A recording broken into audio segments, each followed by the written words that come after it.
Have you ever wondered what it would feel like to build $100 million agency? Have a huge exit, big headlines, helps your ego a little bit as well. Now, I helped build one and then I watched it fall apart fast. Not because we didn't grow, we did. Not because we didn't buy smart, we did that as well. It fell apart because we skipped the hard stuff, the boring stuff, the real stuff that no one talks about when you're scaling fast. And I want to talk you through it so you don't have to learn the hard way like we did. Because I've been on both sides of this, right? I've sold an agency, I've bought agencies, I've helped roll up 10 of them into a $100 million machine that eventually broke down. Now, let's get into the episode because this episode is for an agency owner chasing scale, considering a sale, or just wondering if the path you're on is the right one. So let's go ahead and get into it. Let's talk about the roll up. A few years ago, I was a part of an agency that will be nameless. The idea roll up successful agencies. We target firms doing over $1 million in EBITDA. We pay half in cash, half in equity, and stack the wins and scale to a massive exit. And at first, it was working. We acquired 10 agencies in just 2 years. We crossed the 8 figures in EBITDA, net profit. We even hit a $100 million valuation. But then it all started to fall apart. So here's where everything unraveled and how you go from a $100 million agency to declaring bankruptcy. It was because every deal that we would buy an agency, we would have debt. And so as soon as you start taking on debt for this, you have to maintain a certain growth level with the banks. So as we bought two agencies, our debt kept going up, but our growth rate had to keep going up. And so we needed to keep buying more and more agencies to keep the bank away, to keep out of default. But then when we had certain members on the board that had too much control, that stopped us from buying any agencies going forward, then we couldn't grow at the rate that the bank wanted us to, which sent us in default. And it was just an internal battle because we were buying amazing agencies. We were buying really profitable agencies because a lot of people think, well, when you buy an agency, you want to buy a distressed one and turn that around. We were buying agencies that were over $1 million in EBITDA and giving them real cash up front. So the lesson there is make sure you put the right people on the board. Make sure you still have control where a board member can't stop, because there was two people on the board that were just poison and cancer to the rest of the company. The other thing too was just the vision going forward. There was a lot of turmoil back and forth between all the owners of the direction we needed to go because we just kept focusing on money. And I think that's another lesson learned or a mistake that I realized when we wanted to do the roll up. We were just obsessed about money. We weren't obsessed about solving a problem. We weren't obsessed about helping a particular market out. We were just saying, we're going to be the fastest growing agency. We're going to get to a $100 million valuation. We're going to sell it, right? And that's all we focused on rather than focusing on helping a particular market and just being the best at that. And that's where the rails started going off. And the worst part, the founders we acquired lost their second payday. Half of their deal was an equity in the agency. And when it collapsed, that equity went to zero, gone. I've seen this before. When I sold my first agency, the deal looked great on paper, right? Cash up front, equity in the new agency, a leadership role where they're going to pay me a great salary and an earnout. But that earnout, it was almost designed for me to fail. I sold control, and without decision-making power, I couldn't hit the number I needed. No matter how hard I worked, that outcome wasn't up to me.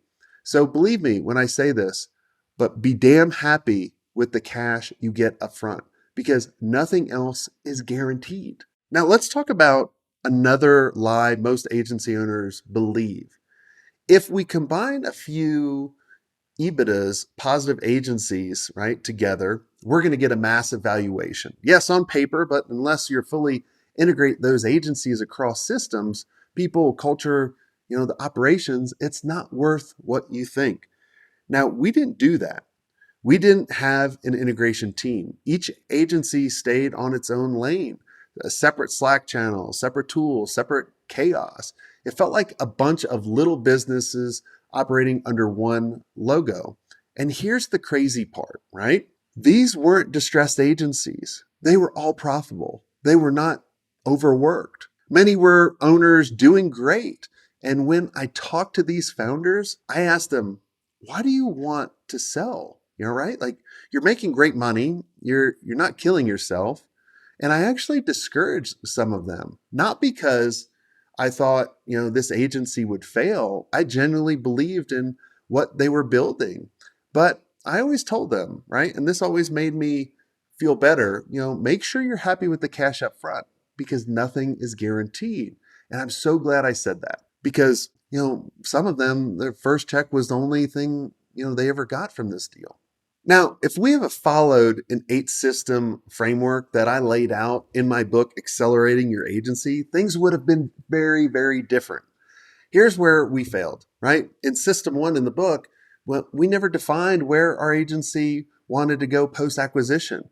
No unified mission, no shared vision, just noise. In system 2, we really had a specialization. We stayed in the generalist column. Everyone was selling everything to everyone. That gave us no market authority and really zero leverage. Also too, our scalable offering, there was no really standard offered across the agencies. There was no productization for the services. Every agency had its own pricing, its own scope, its own mess. And lastly, in the last system, I talk about leadership and control. And this was a dagger. We gave power to people that didn't align. We had, board seat that the original founders were empowered. It wasn't just disorganized, it was disoriented.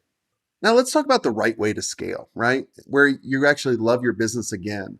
And within Agency Mastery, we built a community that I wish I had, where agency owners don't just grow, they grow smarter together. It's not about one, guru handing out formulas. It's about a group of really seasoned agency owners sharing what's actually working right now.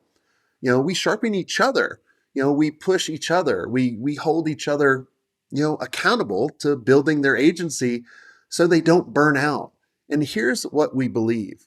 I want you to get a sheet of paper and put your fist on that sheet of paper. Draw a circle around your fist. Then for 30 minutes, I want you to concentrate on writing everything that you hate doing in your agency, from project management to account management, selling, managing, hiring, whatever it is outside that circle. After you do that for 30 minutes, then I want you to spend 15 minutes concentrating inside that circle. What's everything that you love doing? And then when you're done, look at it. And then you can say, man, I need to get rid of this project management. How do I do that? I need to hire a project manager. Man, I need to get rid of sales. I need to hire salespeople. I hate managing people. I need to hire a manager or hire people that can manage them themselves. That's what you need to do. Design a role that actually you want and you build around it. You want to scale with clarity, not complexity. Most agencies don't need more people. They need more focus. They need clear goals, clear accountability, shared ownership. You have to own your own niche. Generalists survive, specialists scale. The more specific your positioning, the faster you grow. Also, productize your core offer. One offer, a clear outcome, repeatable delivery. It's how you scale without drowning in your own work. And then also, you got to build the business you don't want to escape from. That's the real freedom. And ironically, that's what makes your agency most valuable if you ever do decide to sell. So if you think you're chasing, growth through acquisition, I want you to slow down. If you're fantasizing about selling, ask yourself, why? Because the grass isn't greener on the other side. The grass is greener on the side you actually water. And you don't need to sell to get your way out. You need systems, you need clarity, you need control. And let's build an agency you never want to escape. If this hits home, I want you to subscribe. Share it with, your other founders or another agency owner who's wrestling with the same questions. And also grab a copy of my book, Accelerating Your Agency. That's the framework that we use every day inside Agency Mastery. So let's do it the right way.